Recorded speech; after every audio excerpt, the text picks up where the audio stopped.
Sorry, excuse me. Good afternoon. This is Matthew. Hello. We're so far away. I think there's one person, I've done this for many, many years, and one person I definitely don't have to introduce, do I? Shakira, the greatest entertainer living, and also does so much work for public good and advocacy. God bless you for doing that. Thank you. God bless you. God bless you. I was just thinking, reading about you, you won so many awards, you've performed in front of hundreds of, tens of thousands of people, 12 Grammys, it's no joke. And now the Crystal Award. Was that special? Did that, or are awards now part of your life? Or this is special? No, of course, it's a very prestigious award. But I think that it's mostly a reflection. I hope that it's a reflection on the global understanding of the importance of investing in early childhood development. Right. I hope that it means that the issue is becoming top of mind for everyone. Right. You've been working on this for many years, and you're a very hands-on person in everything you do. You don't just sing, you write your songs, you don't just dance, you get into choreography, presentation, production, editing. You're a tiger mom with your children. Yeah. That's what you've said, actually. And now with not the most relaxed mom ever, I can say that. Not the most.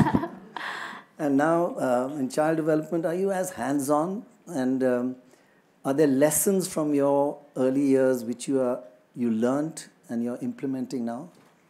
You mean in what we do? Yes, in your on the field. Education. Education. Yeah, I'm definitely on top of every detail on how the schools work, the progress that we're making in our schools. I decided to create my own foundation when I was only 18, and since then we've been working on education, trying to provide high-quality education. So it is a challenge, and it comes with many obstacles that we had to overcome, and we have to still overcome on a daily basis. We work in areas where, in very remote areas, where literally there's nothing. Sometimes we encounter tremendous lack of infrastructure, no potable water in many cases, no electricity, no paved roads. So it definitely means that we have to work twice as hard in order to offer a quality education. But not only that, also the kids that we attend to, most of them belong to families that have been directly affected by violence, that have lost even family members. So you can imagine the challenges that we encounter when we try to provide that education. So I have to be constantly understanding, learning about their needs. I dedicate a huge portion of my time to advocating for education for all, but also to improving what we offer in our schools in Colombia and other places in the world. I've noticed also that you don't just provide education, again, typical Shakira style, high quality education, even if it's for the poorest person, right? Yes, exactly. You focus on that. Yeah, from the beginning I didn't just want to build schools, I wanted to build state-of-the-art schools. But what does that mean? It means that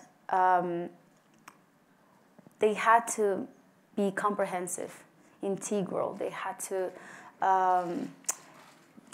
to encompass not only 4 walls and learning materials, they had to encompass programs to engage the entire community, to maintain the schools.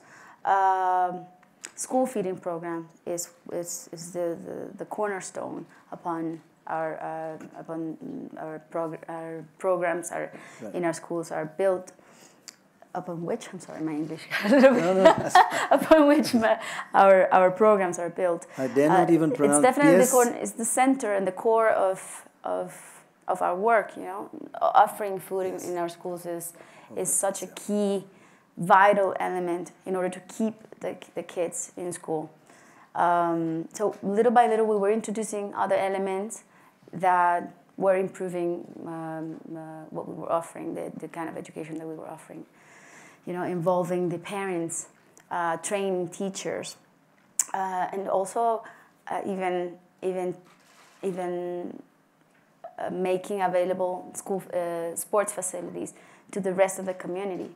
And on this, Barça Foundation has been very, very instrumental. We have built a football field, football pitch. I would have thought that's the first thing you'd built. Not exactly the first, but you know, little by little, we've been doing more and more improvements. But I'm telling you, it's so worth it. Every penny that we've invested in schools and in education have been so worth our while. I don't feel that I have wasted any money or effort or energy when it comes to investing in education, especially on ECD. ECD strategies have early childhood development strategies have really demonstrated that are so vital when it comes to keeping kids in school as well, and to making sure that they succeed not only in school but later in life. But it's the story of your life. Shakira only takes things which have got hurdles, and then you smash each one of them. I remember as a kid, your music teacher said, "You singer, forget it." Can you imagine a music teacher? He didn't like my voice. Never let me enter the school choir. Yeah, that was a big frustration for me. Luckily, my dad was as stubborn as me, and he always encouraged me and said, no, your voice is amazing. Someday they will know. Because I had a very powerful vibrato, you know, which I still keep. It's a very, I think a very signature thing of mine. But back in the day, it was kind of like a little disrupting for the rest of the choir. Right. So many of my classmates used to say, "Shakira, you sing like a goat." I kind of do have a little goaty thing going on. That's what the teacher said. Well, yeah, but you know, my parents were always there, insisting on the fact that I had to believe in me and in my dreams. So I really owe them my career, really. More than that, genes. Every morning you should thank them for your genes. The other genes are not that important. I mean, like Professor Heckman says, some genes can be actually activated can be triggered by the environment. Yeah, absolutely. Yeah. Environment is crucial.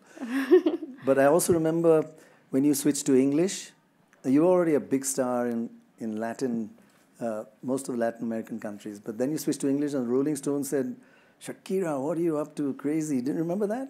And you proved them wrong. What did they say? Had Rolling Stone magazine. Yeah? Remind me. I have bad memory now, I think. No, they said, you shouldn't sing in English. That's crazy. And you proved them wrong. I mean, you've had just so many huge hits. Well, no, I don't recall that. Maybe I only remember the good stuff. You remember the good stuff? Well, I must say... a lot of course, I had people who believed in me at the beginning and people who didn't. But, yeah, I guess I've been... More than talented, I think I've been very persistent, you know, and disciplined as well. That's being modest. Would anybody here agree with that? No, it's more than it's talent plus. And I think the work that you're leveraging your popularity to reach out to a wider audience and people can learn from what you're doing is just wonderful. Hundreds of schools you started. How about a round of applause for just doing it? Honestly, God bless you, really. Well, you know what? I've had a great team of people. I would have not been able to achieve many of the things that I have achieved in life, both in professionally and in philanthropically, if I didn't have, you know, a great team of committed human beings who want to see changes the same way I do. I've read about your dad. I mean, I just think he's a wonderful person. Of course, dad power, somebody said, root for dad power, right? And I do remember him. Your name means grateful or gratitude. Yeah. And he did something for you at a tough time, so you understood the meaning of gratefulness. He took you to a playground. You know, my dad, he's a dreamer, an idealist, and he hasn't been quite the best business person. So we, at some point in our lives, when I was 7 years old, we lost pretty much everything we had. He was doing quite well with his jewelry business, but then he made a couple of bad decisions, and voila. That's life. Yeah, we had a financial crisis in our family, and my mom also wasn't doing very well with her own business, and things changed for us, and I never had a car ever again until I was able to buy my own when I was 15 with a fake license. But and did he know that? Yeah, but yeah, well, no, an uncle helped me. Okay. You know, it's for us. Losing our financial stability was quite shocking, and removed our grounds. But and for me, it was quite an impact, you know, and I was very shocked by what was going on, and seeing so many things change around me. And that they took me to the park where many orphans live in Barranquilla, in my hometown. He took you to a park where orphans were. Okay. Where, yeah, and these orphans usually they sniff glue or resort to things like to terrible things like those in order to survive the tragedy of their lives. You know, and they showed me that other reality, and it marked me forever. I never forgot that night, and it made me want to do something about it. And I made a promise to myself that day. And you know, being very, very little, I was only 7 years old, but I decided that day. I decided that I wanted to succeed in life. I needed to bring my family back. I needed to vindicate them socially and economically, and someday, but I also wanted to do something about those kids. So my entire life, that image remained inside of me and accompanied me. And when I was able to have, you know, my big break in Latin America with my album Pies Descalzos, barefoot, translates barefoot, I decided to create my own foundation for children, and it was called right after my album as well. It's called Barefoot, the Barefoot Foundation. Right, and since then, we've been working for children, and specifically providing them a high-quality education. It was a turning point that, it was definitely to some extent, is motivated you for doing what you're doing right now. Sure. Wow. And you also wrote after that, I think your father also lost a son, and you wrote a beautiful song. Beautiful, it made my hair stand up.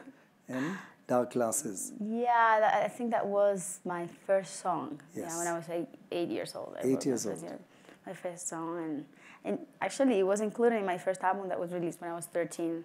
I started very early. And the Dark Glasses was... Yeah, the Dark Glasses, I think it was a metaphor for him trying to like hide or conceal the pain of his loss. Right. I imagine that in my childish head, that's how I interpreted things, and so you know, I wrote a song about it with a spin on it. Yeah. You know. Beautiful. Yeah. Major emotional kind of turning points in your childhood, which obviously has helped you choose how to teach and what to teach little kids. Yeah, you know, coming from a country like mine, being born and raised in a country like Colombia, it definitely shaped me, you know, as a person I am today, and shaped my views on the world and on what we can do. And if I'm sure about something, is that we can all be active. We can all help contribute in some way to change those realities that we don't agree with. You know, those things that we grow up intolerant of, and that you don't really need to be a celebrity to affect change. You know, you can be a stay-at-home mom. You can be a young person going to college or in college. You can be a journalist, of course. But everybody nowadays, thanks to the power of social media, anybody really has a platform and a voice. Right. And there's so much that everyone can do, you know, to make issues like the lack of access to ECD programs top of mind. Well, so everybody talks about it. All I can say is two things. One is, thank God you're an entertainer, because I was at the World Cup final in South Africa and you came in the stadium and the whole stadium, you made them rock. That was just a wonderful moment. You remember that? Waka Waka. I've been at the World Cup 3 times in a row. I know, I don't think they're going to invite me anymore. 2006, 2010, and the last one, 2014 in Brazil. Yeah, I was there. But the year that was really exceptional for me was 2010, which is when I met the father of my kids. Yes. So I had a double purpose there. That double World Cup. whammy. Yeah. So, like, you're amazing, talented, and you don't just write songs, as I mentioned, sing songs, you write them, you get involved in everything. So everybody wonders, if you weren't a singer, entertainer, songwriter, what would you be? Probably a doctor. Doctor? Yeah, I like medicine. I would have probably gone to medical school. But now I'm so fascinated by neuroscience and all the new discoveries on the brain, on the human brain, that would have probably been my specialty in neuroscience. Wow. Yeah, and you can do so much for people as a doctor. I think so. I think that, you know, if we all had the consciousness, the awareness that we can all do so much for others, no matter what you do in life. I mean, as a matter of fact, for the issue of early childhood that needs so much awareness, public campaigns are such an important part of it. And like I said before, making the issue top of mind. Anyone can share thoughts on the internet. Yeah. Anyone can share literature on the issue. If you work in PR and marketing, you can help craft a marketing campaign that perhaps shows parents and teachers how to best stimulate their children in the first years of their lives. If you are in the mobile and tech industry, for example, you can share your bandwidth. You can use your bandwidth to share or give for free educational material. Yeah. It's amazing. Yeah, universities can step up their research, can actually help develop a curriculum for pre-K, which doesn't exist currently in many countries.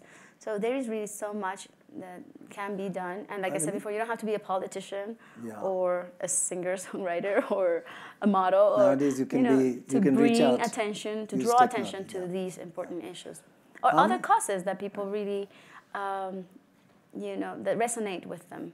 Let me take a quick poll of the audience. How many would have preferred Shakira be a doctor, and how many prefer her being an entertainer? Hands up for doctor. I'd be an amazing doctor.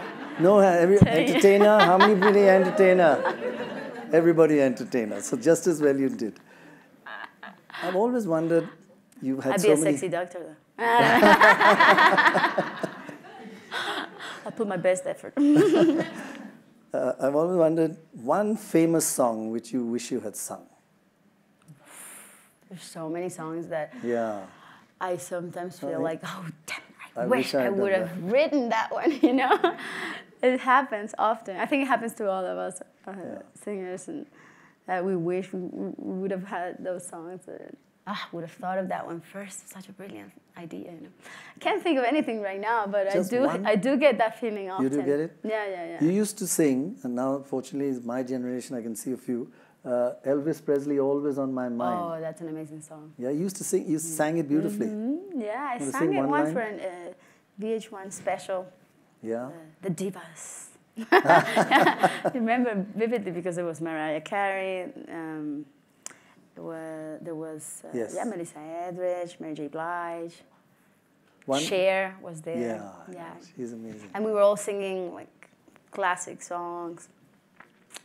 Right. And I had to sing that one. Actually, I chose that one. I like it. Elvis fan? Like your dad? Yeah, big time. Yeah? Yeah. Okay. You won't sing one line of Always on Your Mind now? We'll join in.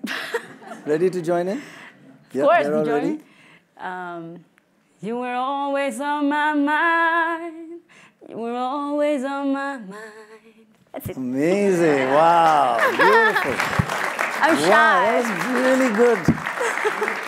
Did you say you were shy? I am shy. That's wonderful. I swear to God.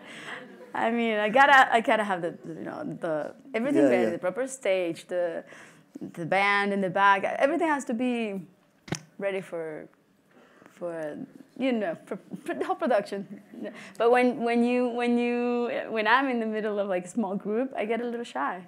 This is a small group for me. So You need 25,000 people. exactly. Then you're not shy. I need more, and then I get loosen up.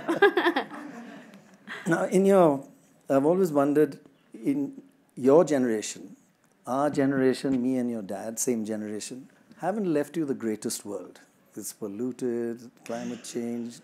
So a lot from us you should de-learn, and some of you did.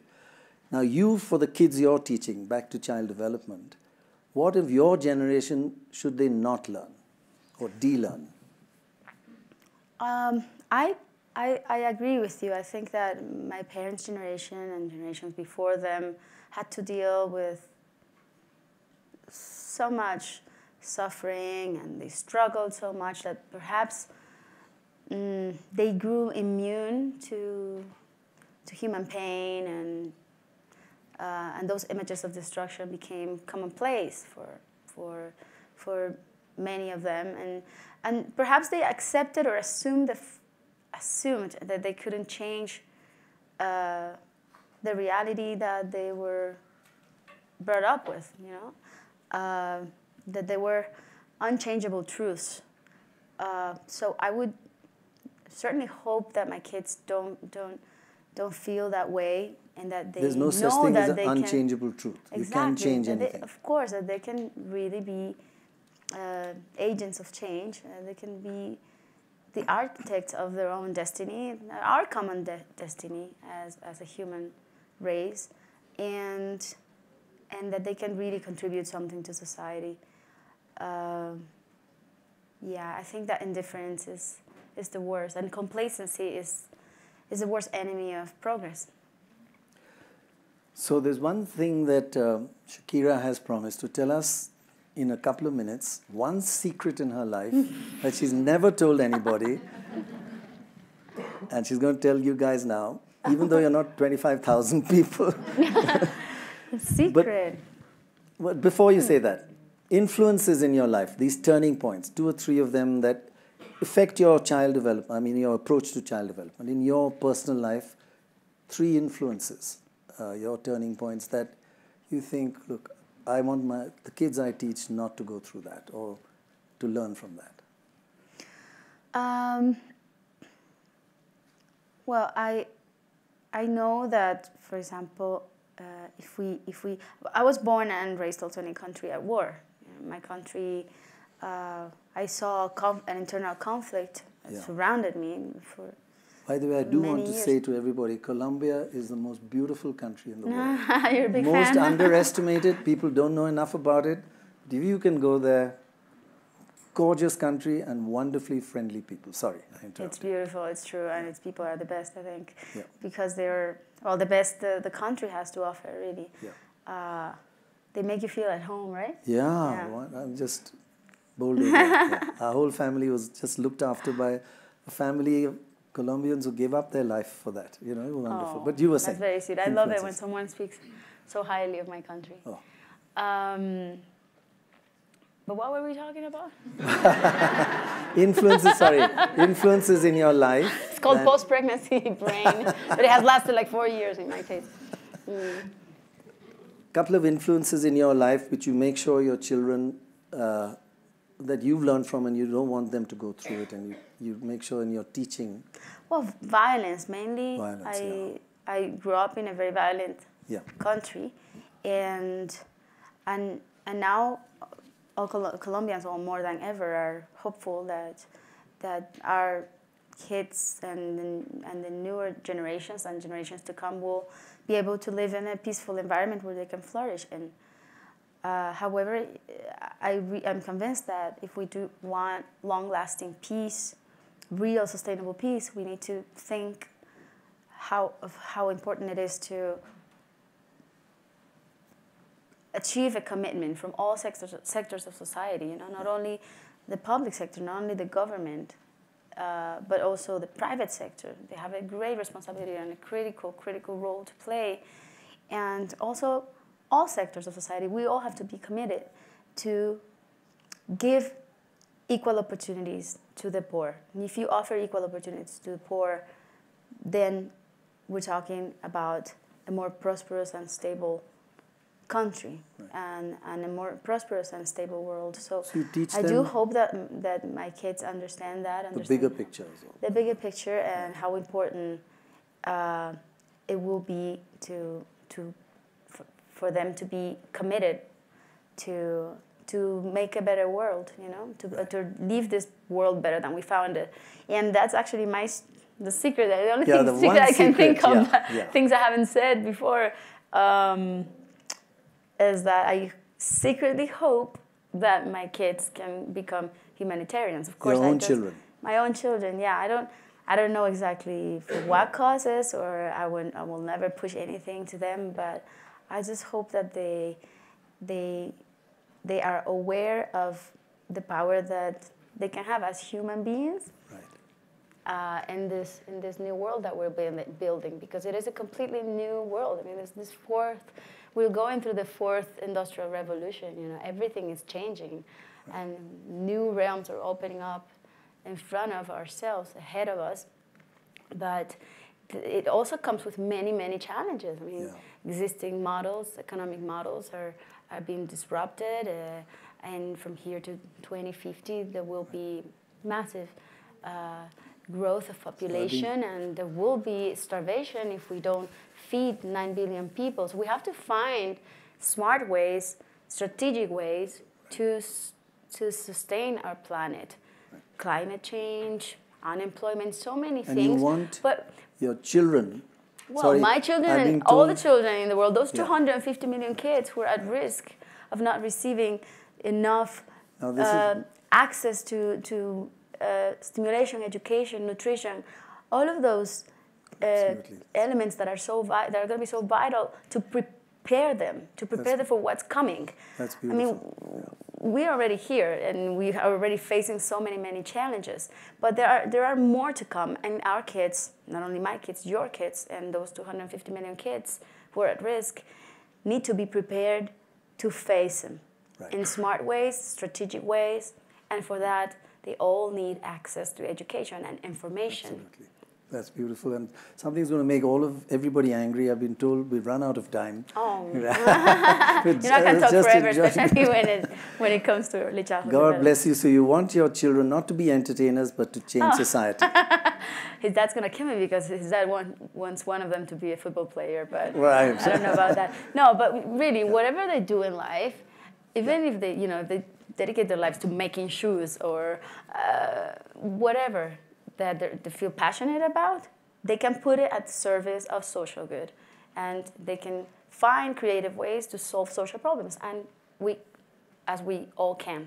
God bless you, Shakira. I thought your secret was going to be that you're actually motivated by Bollywood. I love Bollywood. Your Hips Don't Lie song has got some Bollywood. It does, elements, yeah. right? It's inspired by it, and greatly, yeah. I don't know if anybody wants to do Hips Don't Lie here. Hope you enjoyed the video. If you do, give it a thumbs up, subscribe for more, and thanks for watching Metal Mentality.